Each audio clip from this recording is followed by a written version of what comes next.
Atlas CGI ball. Preparing for landing. Is it even possible to land on this thing? Thrust and combustion aren't even possible in a vacuum. Is this a Disney movie or something? Ridley Scott? Guys? Hello?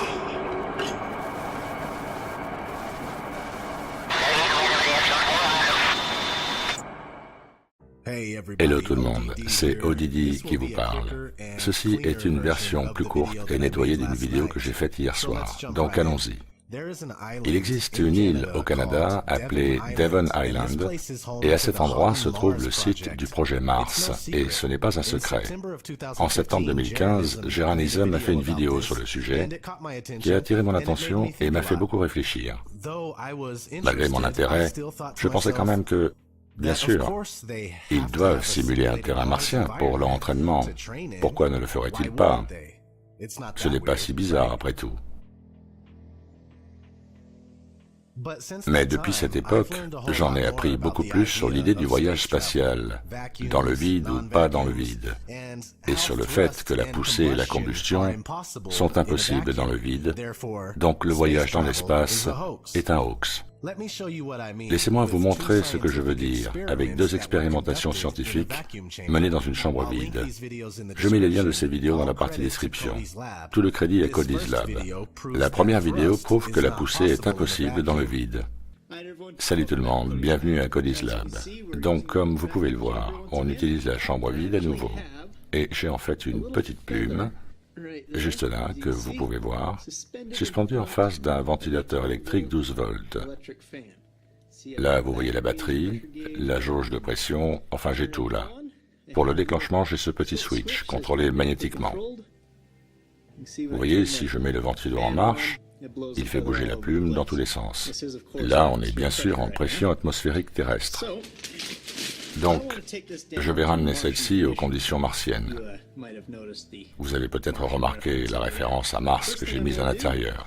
La première chose que je vais faire est de mettre un peu de neige carbonique dans la chambre, juste assez pour remplir l'atmosphère de CO2. Beaucoup d'entre vous se sont plaints à ce sujet la dernière fois. Bon, maintenant, je dois avoir une atmosphère de CO2. En tout cas, recréée. Et maintenant, on va aspirer tout l'air, ou au moins la plupart. Au niveau, on est à peu près entre 4 et 6 mm de mercure, ce qui est bien sûr la pression à la surface de Mars. Bon, branchons l'aspirateur. Et voilà. Il faut un peu de temps pour l'aspiration. Ces morceaux de CO2 ont l'air vraiment intéressants dans le vide. Le gaz produit les met en lévitation et les déplace. Et comme vous pouvez le voir ici, la pression de l'air arrive au niveau que l'on peut considérer comme celui de la surface de Mars. Donc puisqu'on y est, débranchons l'aspiration et mettons le ventilateur en marche. Maintenant, faites vos paris sur ce qui va se passer avec la plume. Bon, le ventilateur ne produira que l'équivalent d'un vent soufflant à peu près à 16 km/h. À la surface de Mars, les vents les plus forts enregistrés sont à environ 110 km/h. Mais on va supposer que l'énorme tempête dans le film Martien a produit des vents à 320 km/h, 20 fois ce que nous avons ici. Pour compenser, je suppose que la plume est à peu près 20 fois plus facile à déplacer qu'un vaisseau spatial. Donc, voyons ce qui se produit. Le ventilo est en marche et la plume ne bouge pas. Laissez-moi faire un gros plan.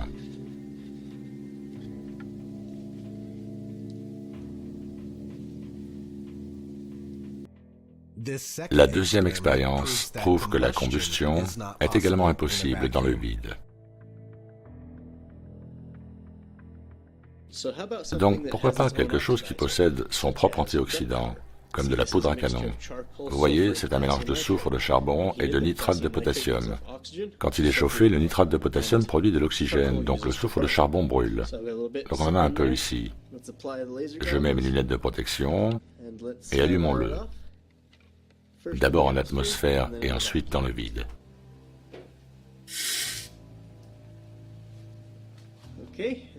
Ok, comme vous pouvez le voir, beaucoup de fumée et une combustion plutôt rapide.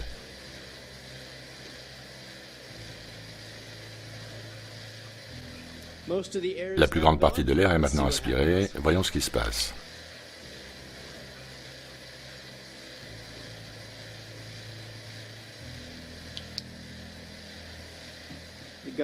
La poudre ne s'est pas allumée. J'ai vu un peu de fumée s'échapper, donc ça a dû brûler un peu. Essayons à nouveau, plus au centre du monticule cette fois-ci.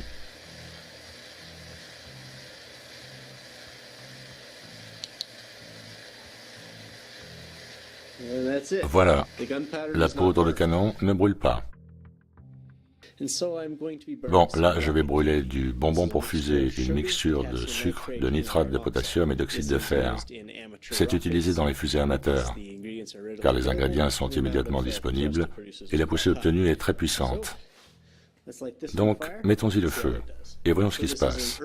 Là, on est en atmosphère terrestre.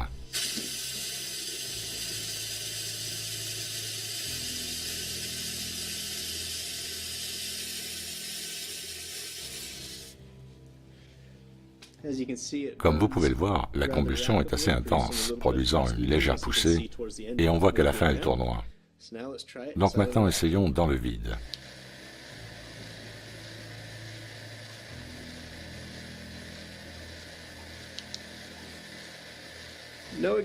Pas de combustion. Intéressant. J'ai bien vu quelques signes de tentative de combustion, mais aucune qui puisse tenir. Donc même avec un seul petit morceau, il n'y a pas de déclenchement de combustion. Bon, j'ai remis un peu d'air dans la chambre pour vérifier s'il peut à nouveau brûler.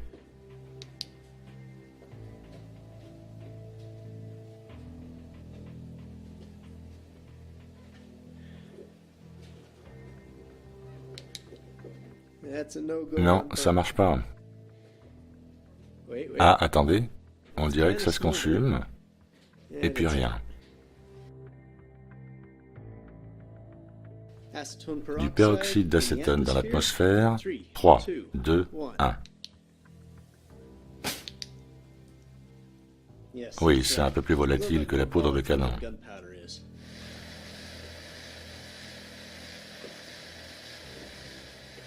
Du peroxyde d'acétone dans le vide. 3, 2, 1.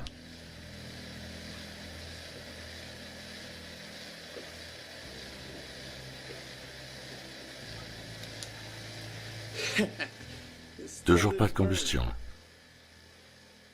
Bon, principalement, ce que nous en tirons ici est une preuve solide qu'il est impossible d'aller dans l'espace. Par conséquent, le rover Mars est un hoax complet.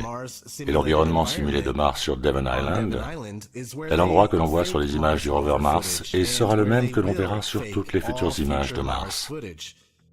En fait, il pourrait le simuler n'importe où, vraiment, au Groenland, au Nevada, ou même d'autres îles isolées, comme Devon Island.